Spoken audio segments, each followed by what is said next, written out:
Hmm, eee, Assalamualaikum warahmatullahi wabarakatuh. Perkenalkan nama saya Milasa dari kelas D4-4C. Jadi di sini saya akan eee, memberikan jawaban saya yang diberikan oleh ibu dosen selaku pembimbing mata kuliah Sistem Komunikasi dan Navigasi. Ya, mari kita mulai.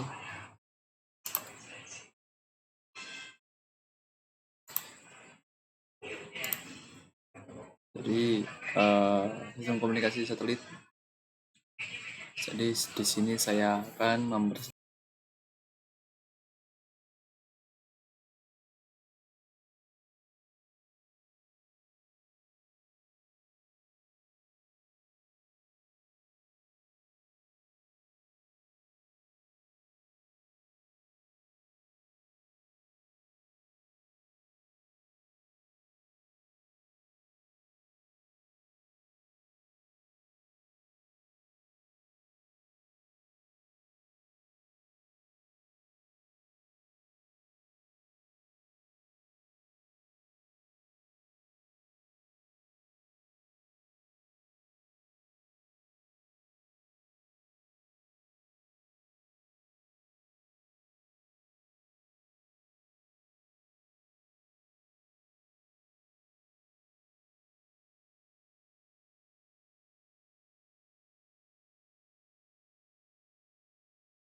menjelaskan mengenai sistem komunikasi satelit VSAT dan multiple access. Apakah sistem komunikasi satelit itu? Sistem komunikasi satelit adalah teknologi yang menggunakan satelit untuk mengirimkan dan memberikan sinyal informasi antara stasiun bumi dan satelit. Ini memungkinkan transmisi data, suara, dan video secara luas dan efektif tanpa bergantung pada infrastruktur terestrial. Jadi memang sistem ini memang sangat efektif dan tidak bergantung. Jadi satelit ini berfungsi sebagai repeater atau pengulang yang menerima sinyal dari stasiun bumi uplink dan mengirimkannya kembali ke stasiun bumi lainnya downlink. Di sini saya akan menjelaskan tentang kelebihan dan kerugian dari penggunaan sistem satelit. Satu, jangkauannya luas. Jadi satelit GSU dapat mencakup area yang sangat luas dengan hanya 3 satelit untuk cakupan global. Jadi mungkin satelit GSU ini antara ketinggian di antara 24.000 sampai 36 ribuan lah di atas permukaan bumi. Jadi cuma butuh 3 satelit saja untuk mencakup semua wilayah. Terus 2 gangguan atmosfer minimal, jadi minimalisir lah propagasi gelombang radio di luar atmosfer, mengurangi gangguan dari hujan, awan, dan salju. Terus 3 biaya infrastruktur tidak tergantung jarak dan tidak terpengaruh kondisi geografis yang sulit. Jadi entah itu di mana, di hutan atau di gua, tidak bergantung pada kondisi geografis yang sangat sulit lah. Terus 4 kemampuan multiple access dan broadcast, memungkinkan pengumpulan dan penyebaran informasi ke lokasi terpancar. 5 pembangunan stasiun bumi cepat dan mudah di daerah cakupan satelit. 6 layanan telekomunikasi tetap dan bergerak, termasuk pesawat, telepon, kapal laut, dan kendaraan. Kerugian, jadi ini adalah beberapa kerugian atau kekurangannya, yaitu 1, biaya investasi yang besar. Jadi ini kayak risetnya itu butuh dana yang sangat-sangat besar, mungkin kayak sekelas NASA, terus dan perusahaan lainnya kayak Google juga, termasuk biaya satelit peluncur dan asuransi peluncuran. Terus 2, jarak GSO, dari jauhnya jarak GSO ini mengakibatkan delay time yang cukup lama, 240 milisecond. Ya, memang cukup lama sih. Yang dimaksud delay itu waktu penundaan jaringan, jadi ada sedikit lag gitulah. Terus 3, ketergantungan gangguan pada satelit dapat melumpuhkan sistem, jadi waktu tertunda yang cukup besar dalam transisi data. Cara kerja VSAT pada sistem komunikasi satelit. Very small operator terminal adalah terminal yang menggunakan antena parabola kecil untuk mengirim dan menerima sinyal satelit. Cara kerjanya ini melibatkan 2 bagian utama, ODU atau yang bisa disebut dengan outdoor unit. Ini menerima sinyal dari satelit, dan IDU, indoor unit, menghubungkan ODU ke perangkat pengguna akhir. Jadi proses transmisi melibatkan sinyal modulasi sinyal di modem, pemutusan sinyal di SSPA, dan pemancaran sinyal satelit. Proses penerimaan melibatkan penerimaan sinyal oleh antena. Jadi penerimaan sinyal ini memang dilibatkan oleh antena, mengatasi sinyal oleh LNA, dan dimodulasi sinyal di modem. Terus ini adalah beberapa komponen jaringan VSAT, yaitu ada 5. Yang 1 ini ada outdoor unit, terus antena parabola. Jadi parabola itu termasuk sebagai outdoor unit. Terus dan transceiver atau penerima untuk menerima dan mengirim sinyal satelit. Terus IDU, indoor unit, menghubungkan ODU ke perangkat pengguna akhir seperti komputer dan telepon. Terus ada modem untuk modulasi dan demodulasi sinyal. Terus ada SSPA untuk memperkuat sinyal RF. 5, LNA untuk menekan noise dan memperkuat sinyal yang diterima. Terus di sini ada sistem multiple access pada komunikasi satelit, yang dimana itu memungkinkan beberapa pengguna untuk berbagi bandwidth yang sama. Jadi bandwidth itu lebaran jalannya itu data, kayak contoh ini berapa megabit, berapa giga gitu. Terus ada beberapa metode yang digunakan, termasuk FDMA, TDMA, CDMA.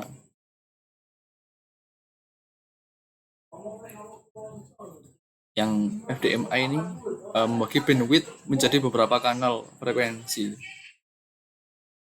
Terus TDMA membagi waktu transmisi menjadi slot waktu yang berbeda. Terus CDMA menggunakan kode unik untuk setiap transmisi, sehingga memungkinkan penggunaan kanal yang sama secara bersamaan. Jadi apa namanya, kayak ada apa kode token apa gimana gitu, jadi pasti ada kode uniknya. Jadi bisa menggunakan kanal secara bersamaan. Untuk lebih tepatnya silakan dicermati kembali, ya kan, sharing dari awal lagi. Silakan dipahami.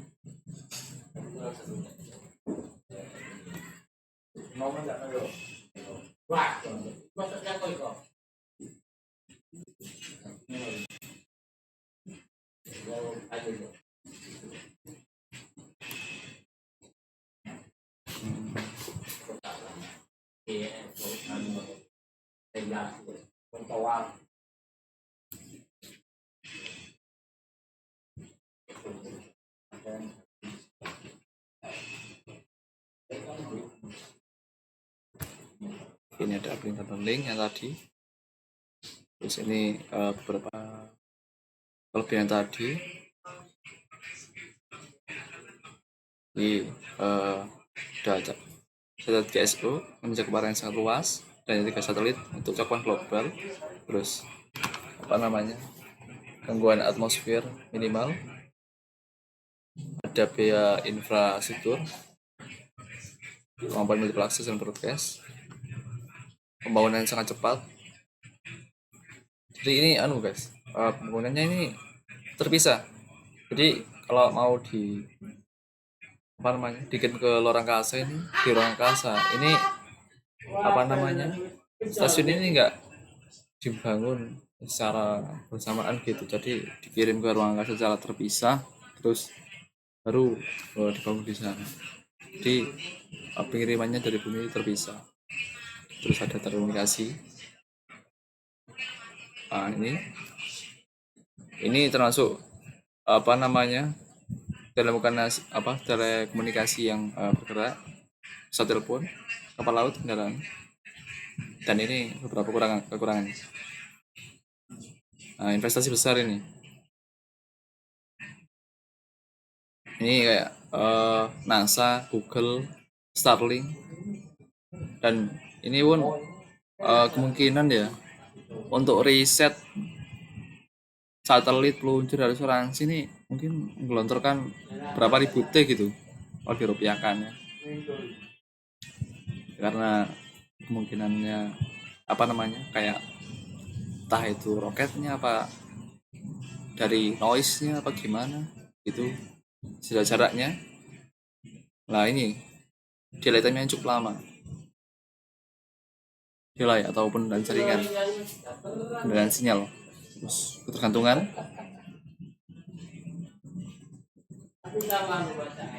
Nah ini ada VS1 ini. Jadi ini yang tadi terminal.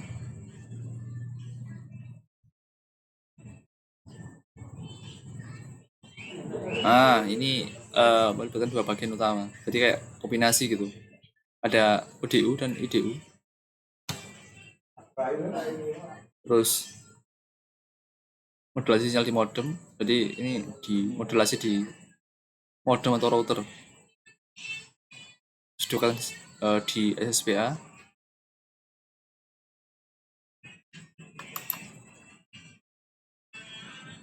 Ini menjadi dua kategori utama.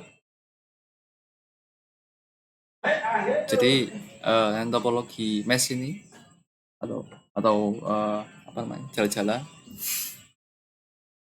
ini bisa dibaca kembali. Yang kalau yang bintang ini atau yang star ini semua komunikasi atau paralelnya harus melalui stasiun bumi yang berfungsi sebagai pusat pengendali. Jadi kayak apa namanya, data center. Terus ada yang point to point. Jadi ini tanpa perantara guys. Jadi langsung 2 titik tanpa perantara. Ini beberapa komponen. Ini kalau yang ODU ini ada antena parabola dan transceiver. PDU. Nah, ini menghubungkan. Ada modem.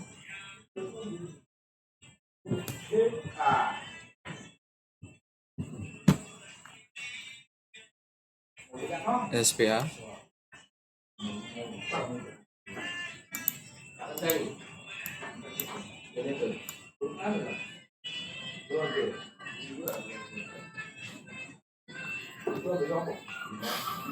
Nah, kalau yang SPA untuk sinyal RF, maka noise yang merupakan sinyal yang diterima.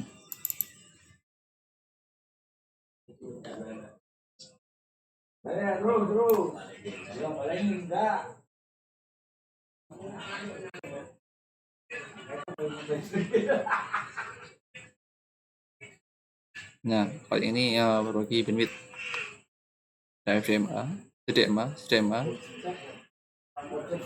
bisa dicermati kembali.